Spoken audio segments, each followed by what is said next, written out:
ગણેશ મહોત્સવની શરૂઆત થઈ ચૂકી છે। લોકો વાજતે ગાજતે ગણેશજીને ઘરમાં અને પંડાલોમાં સ્થાપિત કરે છે। ત્યારે લોકો પોતાની ઈચ્છા અનુસાર 3 દિવસ, 5 દિવસ અને 10 દિવસ દરમિયાન ગણેશજીની પૂજા અર્ચના કરીને તેનું વિસર્જન કરે છે। આજે ગણેશ મહોત્સવનો ત્રીજો દિવસ છે, ત્યારે કેટલાક લોકોએ ગણેશજીની 3 દિવસ પૂજા અર્ચના કરીને આજે ગણેશજીનું વિસર્જન કરવામાં આવ્યું। લોકોએ ખૂબ જ વાજતે ગાજતે ગણેશજીનું વિસર્જન કર્યું હતું।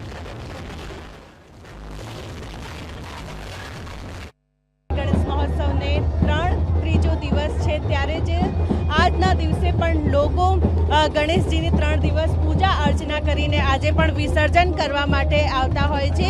ત્યારે જે હાલ આપ જોઈ શકો છો કે લોકોમાં પણ ખૂબ જ ઉત્સાહ જે છે જોવા મળ્યો છે, કારણ કે ભગવાન ગણેશજીની 3 દિવસ પૂજા અર્ચના કરી અને એના બાદ હવે જે છે ભગવાનજીને વિસર્જન કરવામાં આવી રહ્યું છે।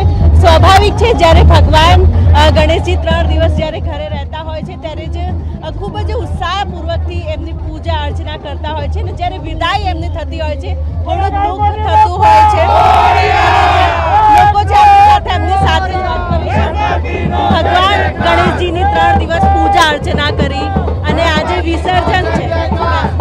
3 દિવસ માટે ગણપતિને અમારી ઓફિસમાં બેસાડ્યા હતા। ગણપતિ બધાનું સૌનું સર્વે કરે અને ઓફિસમાં બધાનું ભલું કરે। ગણપતિ બાપા મોરયા। ગણપતિ બાપા મોરિયાના નાદની સાથે ઓફિસમાં પણ બેસાડતા હોય છે। બીજા પણ છે, આપણે એમની સાથે વાત કરીશું।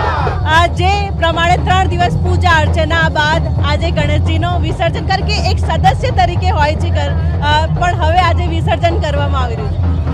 આજ વિસર્જન તો કર્યા છે, પણ આવતી સાલ ફરી પાછા અમારા ઘરે બાપા આવશે। જ્યારે ગણપતિ બાપા મોરિયા અને અગલે બરસ તો જલ્દી આ તેવા નાદની સાથે લોકો આજે